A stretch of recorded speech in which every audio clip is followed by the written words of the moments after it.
Church and others of like mind, the Pope could be worshipped as the infallible Holy Father by over 1/2 of the world's population. I'd like to correct him. All of the world's population. But that's besides the point. Now, early Islam, which area did it occupy? This area. This area. Who ruled over here? Who ruled there? Only Christianity. Before there was Islam, that is where Christianity was. And so Islam took hold of this area. Then, by AD 750, Islam progressed and took over all this, including Spain. That's fascinating. Spain and all this Asia Minor area was controlled by Islam. Did you know who ruled in Spain? It was the Visigoths. And the Visigoths had a different gospel to Catholicism. They were more in line with the Ostrogoths, who actually were Sabbath keepers. Problem people that had to get sorted out there maybe for a while. Just speculating. AD 900, there they go, withdrawing from the north of Spain. The Franks were very strong Catholic supporters. Slowly, slowly, Islam is moving out. And there, this whole area controlled now by Islam. 1100, they're in the south of Spain. In the south, there's a group which is more independent than in the north. Tremendous battle, the Spanish area. And then they control this area. And AD 1500, they're out of Spain. The West Roman Empire is totally Catholic. This is Catholic. And Rome controls the Catholic world. And Islam controls this area. Today, this is the Islamic distribution, and there are two sects, the Sunni and the Shia, and they control vast areas. A huge area, but initially where Christianity was, today you can put Islam. There's an interesting story that some say that the red fez comes from having dipped the blood into the Christians, having dipped the fez into the Christian blood at Fez. Whether that is true or not, I would not wish to speculate, but it's interesting. Gary H. Carr, remember, speaks of the ancient mystery religion controlled by Freemasonry and the Illuminati and the World Council of Churches. Now, what if the true mystics behind the scene, the power mongers, are really in Rome, and that they control everything, including this other religion, through insiders? And then, if you put all the pieces together with all the references that there are tremendous links between the Templars and the Islamic secret societies, the Ismailis, the Karmatites, the Fatimites, the Druzes, and the Assassins. Now, the Assassins were interesting, because they would kill themselves to gain an advantage. They could blow themselves up to destroy others. Do we have something like that today? Oh, yes. So nothing's changed. History is repeating itself. Now, who were these secret societies that were in cahoots with the Templars, or did the Templars control them? Who knows? Let's read about the assassins.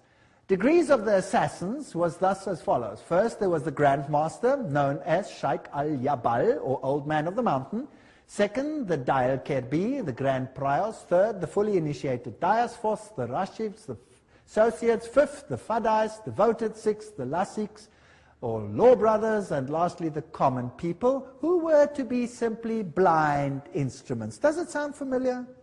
The poor blind Goyim's catechumens.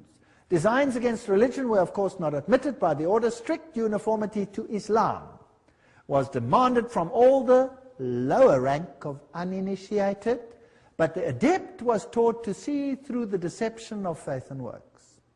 So here we have a whole nation's subject to these insiders, using them as human cattle. Wouldn't you feel sorry for them, like we have to feel sorry for ourselves, because we've been duped like that as well? Thus, by the lure of paradise, the assassins enlisted instruments for their criminal work and established a system of organized murder on the basis of religious fervor.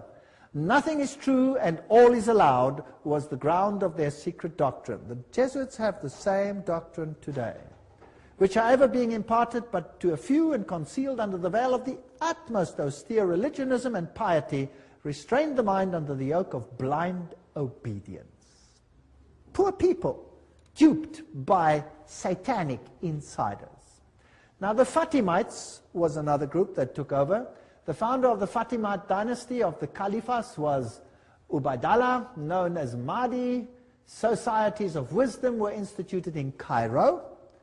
Dar-ul-Qimat, or the House of Knowledge, by the sixth Khalifa Hakim, who was raised to a deity after his death and is worshipped to this day by the Druzes.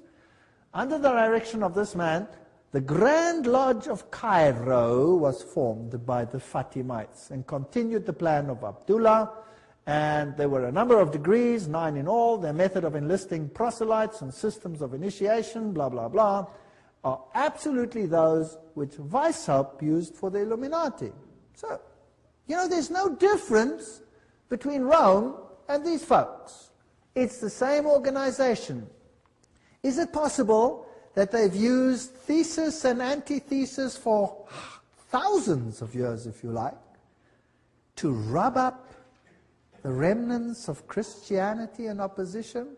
And later, when the Orthodox Church split, what did they do? They created an empire called the Ottoman Empire, which went in and slaughtered the Serbs, who were Orthodox, and slaughtered the Romanians, who were Orthodox. They raped the women. They threw the children in the air. They caught them on the ends of their bayonets. They decimated whole Orthodox areas. Incredible. And what escaped to the north into Russia, it didn't escape the sword of communism, Lenin and his murderous band. There has been a religious war since Christ died. And who is being rubbed up? The souls of men. So here are the men of Islam. Who are these insiders? Who are these ayatollahs? Should the world be afraid? The world is meant to be afraid. Are you with me? So you have thesis, you have antithesis.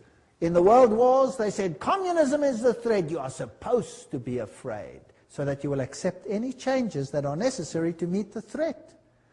Now, they're using this as the next threat to create the synthesis that they want.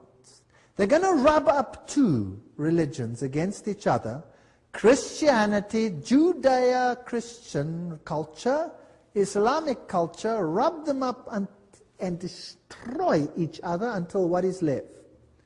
Synthesis. And then you have one world religion, and Lucifer rejoices because he's king. Isn't that what Albert Pike said, what he was going to do? Wow. So who are these so-called men of Islam? Well, I had this man down on the screen long before he was fingered as a 33-degree Freemason. I said he was going to be super terrorist number one, and they'll probably never catch him. They haven't got him today. Who knows if he's still alive? We'll talk about him tomorrow. The Bible is an indispensable part of the furniture of a Christian lodge. You remember this text? I showed it to you earlier. It comes from Morals and Dogma. Only because it is the sacred book of